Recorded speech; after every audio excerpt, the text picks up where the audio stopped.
할렐루야. 오늘도 수요 예배에 참여한 모든 성도 여러분 잘 오셨습니다. 환영합니다. 축복합니다. 은혜 많이 받으십시오. 오늘 우리에게 주시는 하나님 말씀은 갈라디아서 6장 9절 한 절 말씀입니다. 제가 봉독해 드리겠습니다. 우리가 선을 행하되 낙심하지 말지니 포기하지 아니하면 때가 이름에 거두리라. 아멘. 이 시간을 통해 우리 한국 초대교회 이야기 나누고 있죠. 자, 오늘은 이제 마지막 시간입니다. 오늘 이제 최종 시간으로 초대교회 전도 이야기라고 하는 주제로 함께 말씀을 나누면서 지금까지 했던 모든 이제 한국 초대교회 이야기를 정리해 보도록 하겠습니다. 1903년에 원산부흥이 있었고 1907년에 평양 대부흥운동이 있었죠. 지난 시간에 우리는 바로 이 부흥운동을 거치면서 우리나라의 정말 우리나라 민족만의 하나님과 교제하는 영성이 형성이 되었다 말씀을 드렸죠. 그 대표적인 예가 바로 새벽기도 그리고 통성기도 그리고 말씀을 사모하는 사경회와 성경 암송이 바로 그 대표적인 것이다 라고 말씀을 드렸습니다. 그래서 우리 민족은 새벽마다 그렇게 눈물로 부르짖어 기도하는 성도들이 많았고요. 그리고 사경회가 있다, 어느 교회에서 사경회가 열린다 하면요, 수백 리나 멀리 떨어진 곳에서 막 이불과 먹을 것을 막 싸질러 들고 와가지고 며칠 동안 사경회에 참석해서 말씀을 듣고 성경을 공부하고 또 들은 대로 실천하고 그러면서 신앙의 훈련을 쌓아갔던 것이죠. 이런 대부흥운동을 통해서 성도들의 심령에 신앙의 열기가 점점 뜨거워지자 바로 이런 것들이 이제 전국적으로 확산이 되기 시작을 하지요. 그리고 그와 같은 뜨거운 신앙의 열정은 결국 실제적으로 교회의 교세가 확장되고 증가하는 결과를 낳게 되었습니다. 구체적으로 이제 1905년과 1907년 이제 교세를 통계를 이제 비교해 보면 얼마나 교세가 확장되었는지 또 부흥운동의 영향이 얼마나 대단했는지를 우리가 알 수 있는데요. 1905년도 세례교인은 9,761명이었는데 1907년에는 18,894명으로 194% 성장이 있었습니다. 그때는 이제 세례 전에 학습을 또 받지 않았습니까? 근데 학습 교인이 1905년에는 3136명이었는데 1907년은 99,300명으로 무려 329%가 증가했습니다. 불과 2년 사이에 전체 교인의 숫자를 비교해 보면 267.84%의 엄청난 교세의 증가가 있었던 것을 보게 되는 것이죠. 하나님의 말씀과 기도로 자신의 영혼을 돌아보면서 죄를 회개하고 그리고 그리스도 안에 거듭나서 하나님의 말씀의 기준을 따라 말씀을 실천하며 살아갈 때에 교회의 부흥의 역사가 나타나고 교회가 부흥됨과 동시에 지역사회가 변화되고 또 계몽운동의 역사도 함께 일어나게 되었던 것이죠. 안타깝게도 이 부흥의 열기는 금방 일어났다가 또 금방 식었습니다. 대부흥의 운동의 열기가 조금씩 사그러들기 시작한 1909년, 불과 2년밖에 안 지났는데요. 1909년 여름에 이렇게 신앙운동의 열기가 사그러들게 되는 모습을 너무 안타깝게 여겼던 개성에서 사역했던 남감리교 소속의 선교사님인 스톡스 선교사님, 또 리드 선교사님, 갬블 선교사님이 이대로는 안 되겠다. 우리가 기도라도 하자. 그리고는 짐을 싸들고 일주일 동안 산기도를 떠나게 됩니다. 그리고 산에서 하나님께 부르짖어 기도하면서 하나님이 주시는 마음을 가지고 이렇게 기도합니다. 하나님, 1년 안에 5만 명의 영혼을 구원할 수 있게 해 주시옵소서. 이 세 사람이 산에서 부르짖어 기도한 것이죠. 그리고 이제 산에서 내려오다마다 전도 여행을 떠났는데요. 이 스톡스 선교사님이 지방 전도를 떠나기 전에 성도들에게 이제 선포를 한 것이죠. 여러분, 이제 앞으로 1년 안에 5만 명의 새신자가 늘어날 수 있도록 함께 기도해 주시기 바랍니다. 근데 그 당시에 이제 개성에 교인이 한 5천 명 정도 됐었거든요. 그러니까 5만 명을 달라는 건 10배가 운동을 선언한 것 아니겠습니까?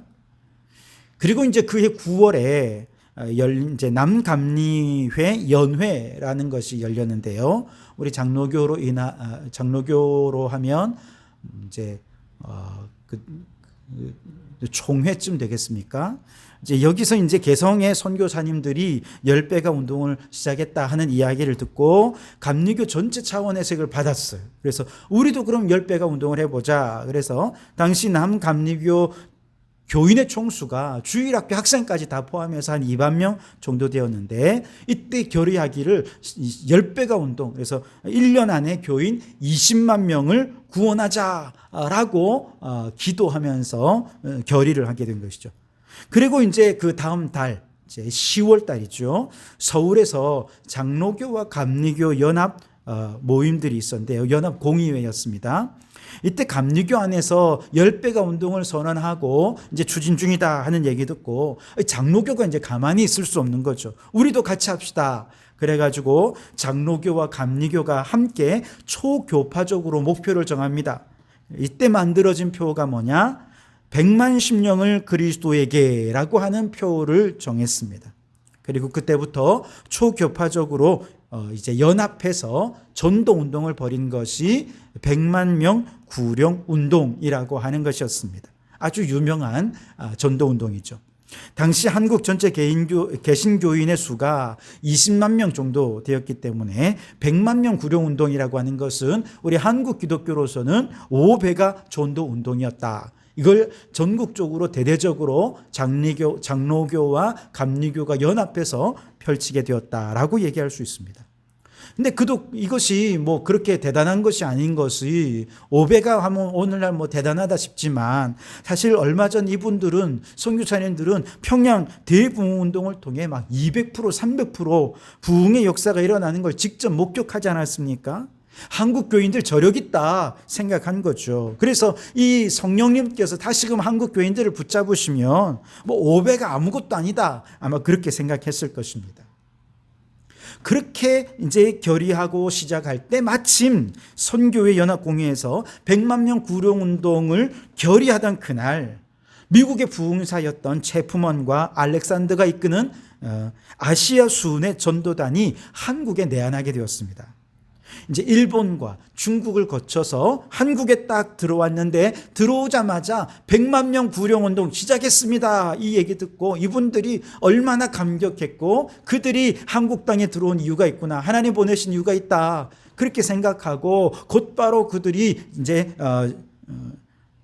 전도 집회를 열었어요. 서울, 평양에서 전도 집회를 열어서 정말 열심히 전도 운동을 했는데요. 한 닷새 만에 그만 안타깝게도 체프먼 선교사님과 또 알렉산더 선교사님이 건강이 너무 악화된 것이죠. 그래서 이분들은 돌아가게 되고, 처음 계획한 대로 전도 집회가 이루어지진 않았지만 그래도 그 전도단 일행 가운데 데이비스 선교사님이 계셔서 이분이 이제 계속 남아서 지방을 순회하면서 부흥 사경회를 인도하게 되었습니다.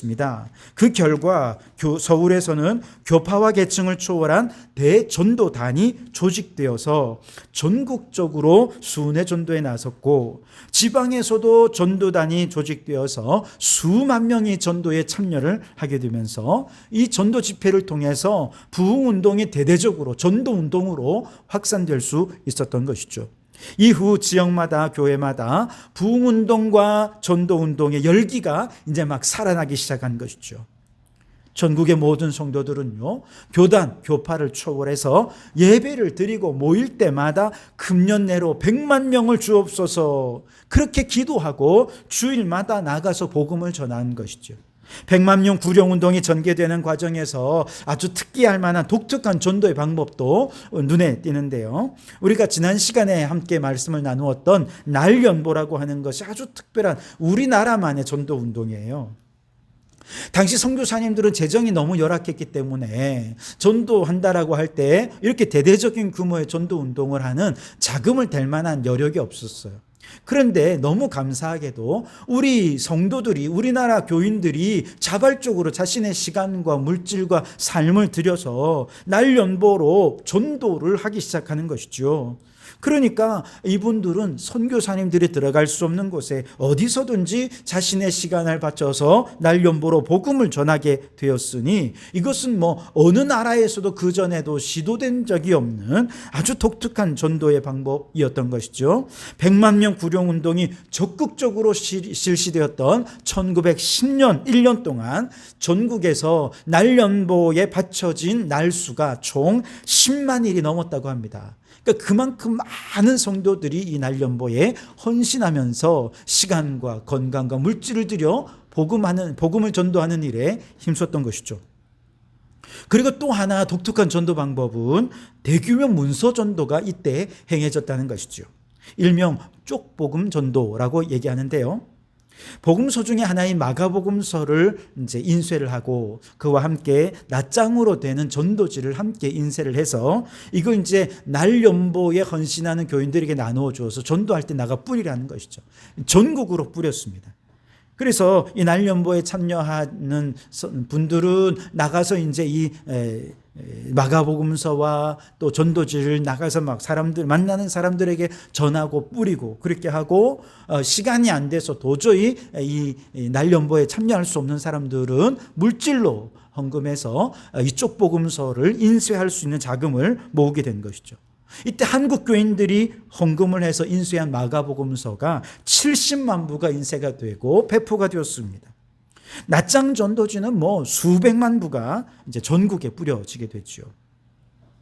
그리고 이때 100만 명 구령 운동을 위해 전도하면서 지금까지 시행되고 있는 여러 가지 전도 방식이 시도되었는데, 우리가 익히 잘 아는 노방 전도 있죠. 이때 시작이 되었습니다.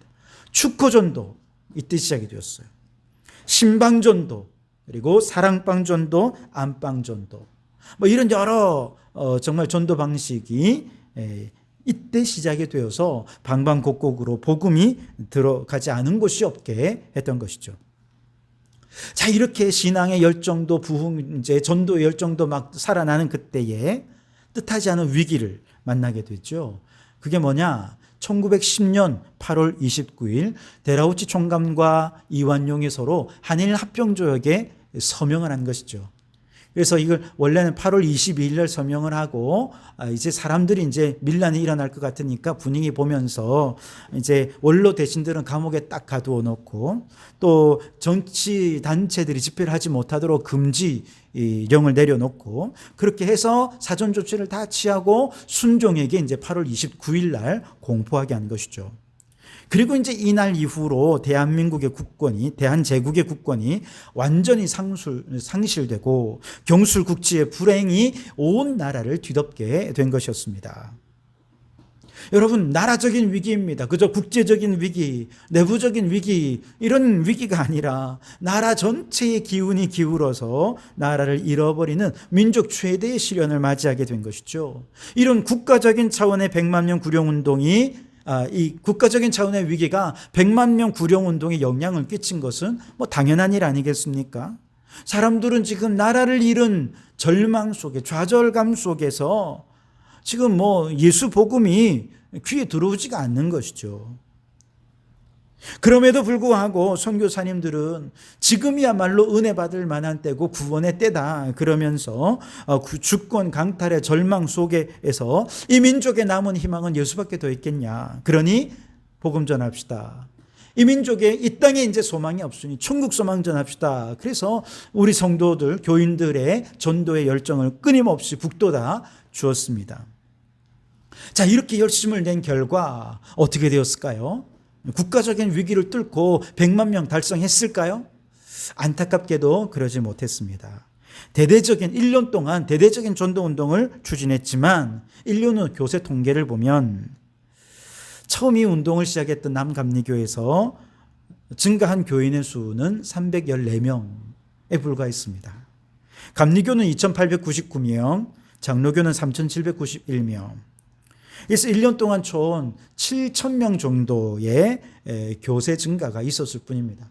100만 명에 비하면 10,000명도 안 되는 10분의 1도 안, 100분의 1도 안 되는 이런 초라한 성적을 거두게 된 것이죠. 용두사미로 끝난 것 같고요. 자, 그래서 많은 사람들이 그러면 이 전도운동은 실패한 것인가? 그렇게 생각하고 평가할 수 있겠습니다. 그러나 여러분, 만약에 전도운동의 성과를 교인 수가 몇 명 더 늘었느냐, 요거 하나만 가지고 평가한다면 100만 명 구령운동은 실패한 운동임에 틀림이 없겠죠. 그러나 그거 이외에 구령운동을 통해 우리가 얻은 것도 있습니다. 그건 뭐냐? 비록 교세는 확장되지 못했지만 성도들의 신앙의 열기가 다시 되살아났다는 사실입니다. 수많은 성도들이 개인적으로나 혹은 집단적으로나 전도운동의 시간과 물질을 바쳐 참여한 것이죠. 이렇게 전도에 참여한 교인들은 기독교인으로서의 긍지와 자부심을 가지고 공동체의식을 보다 공고히 할 수 있었습니다. 또한 100만 명 구령운동은요, 교파를 초월한 연합운동이었거든요. 그렇기 때문에 한국 교인들에게는 나는 한국교회의 성도다라고 하는 이런 어떤 일체감을 이 100만 명 구령운동을 통해서 함께 느낄 수가 있었던 것이죠. 그래서 우리 교회뿐만 아니라 다른 교파의 교회들도 주일마다 모일 때마다 100만 명을 주십시오 하고 기도하니 서로가 마음이 얼마나 하나가 되었겠습니까? 심지어 100만 명 구령운동은 일제에도 큰 압박이 되었습니다. 사실 일제가 우리 한반도를 침탈하기 시작한 때부터 가장 큰 걸림돌은 기독교였거든요. 그런데 마침 한일 합방, 이 경술 국치가 진행되던 그때를 전후로 해서 100만 명을 그리스도에게라고 하는 이제 표를 내걸고 전도 운동을 막 대대적으로 시작하니까 일제가 이제 긴장한 것이죠.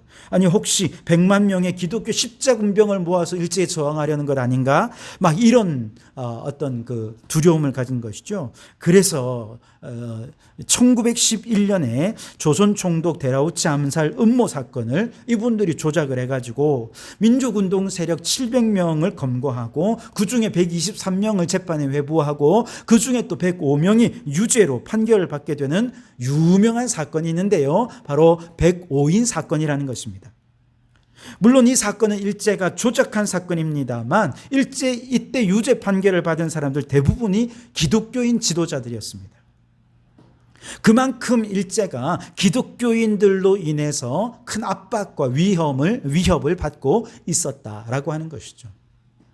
일제는 이후에도 계속해서 기독교 세력을 압박하고 경계해왔지만 100만 명 구령운동을 통해서 그 신앙의 열정이 되살아난 이 한국교회 성도들, 바로 우리의 삶의 일상의 삶에서 이제 어떻게 전도하는지를 알게 됐잖아요.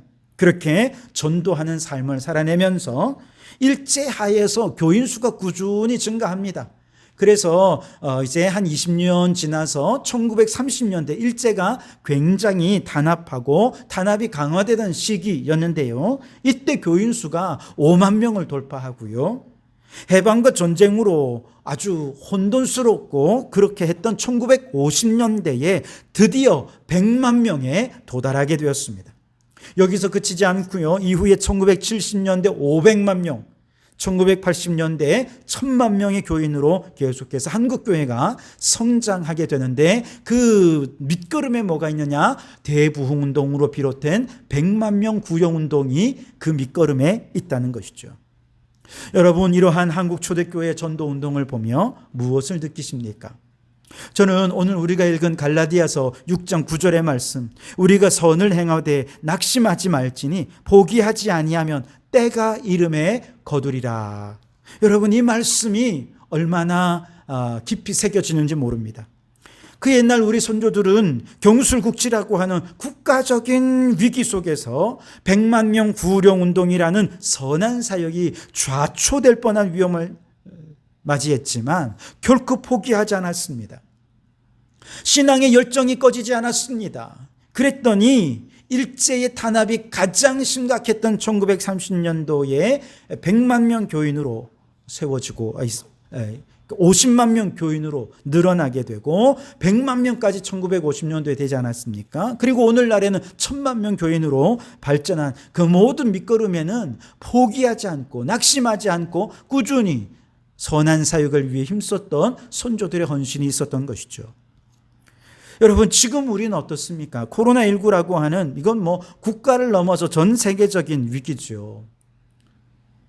그래서 지금 복음의 선한 사역이 큰 좌절을 겪고 있는 현실입니다. 사실 코로나 이전까지는 우리 교회도 대단한 열매가 있었던 건 아니지만 그래도 끊임없이 전도에 힘썼어요. 그리고 코로나 직전까지 여기 큰꿈교회 또 도사랑교회 우리 교회 세 교회가 서로 연합해서 전도 훈련도 함께 받고 전도 활동도 함께 진행하면서 계속해서 복음을 위해 선한 사역을 위해 힘을 써 왔습니다. 그러다가 갑작스럽게 전도는커녕 이제 예배도 드리지 못하는 코로나19 상황을 맞이한 것 아닙니까? 게다가 이제 코로나 상황에서 교회가 코로나 전파의 온상으로 지목되고 또 그 과정에서 방역에 협조하지 않는 태도까지 보이면서 한국 교회가 이제 전 국민의 밉상이 되어버리고 말았지요. 이런 상황에서 복음의 문이 꼭꼭 굳게 닫혀지고 교회 활동은 많이 위축된 것이 현실입니다. 모두가 부흥을 원하지만 이건 우리가 어떻게 할 수 없는 시대적인 위기고 우리나라를 넘어 전 세계적인 위기에 우리가 지금 봉착해 있는 것 아니겠습니까? 여러분, 우리의 선조들을 한번 생각해 보십시오. 그런 국가적인 어려움 속에서 좌절하거나 낙심하지 않고 오히려 더욱 신앙의 열기를 되살리는 데 힘썼습니다. 내적으로, 영적으로 교회의 기도와 말씀과 영적 능력이 회복되고 살아나니까 지금 당장 교세 확산은 없다 할지라도 20만 명이 50만 명이 되고 50만 명이 100만 명이 되고 100만 명이 오늘날 1000만 명에 이르게 되지 않았습니까? 우리도 마찬가지입니다.